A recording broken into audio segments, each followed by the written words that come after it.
Sa bawat sandali ng iyong paglalakbay, tandaan mo na ang pangarap mo ay hindi malayong marating. Minsan, ang pinakamahirap na bahagi ay ang umpisa, ngunit sa bawat hakbang, lumalakas ang iyong lakas ng loob. Huwag kang matakot sa mga hamon, sa pantaha mo ang tagumpay. Ang bawat oras na iyong inilalaan sa pagtatrabaho ay isang hakbang patungo sa tagumpay. Kaya't ituloy mo lang dahil ang pag-asa at determinasyon ay ang susi sa pag-abot ng iyong mga pangarap.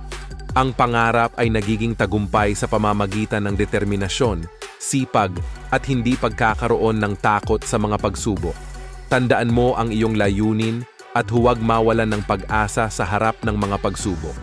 Sa bawat hakbang mo patungo sa iyong pangarap, ikaw ay lumalapit sa tagumpay.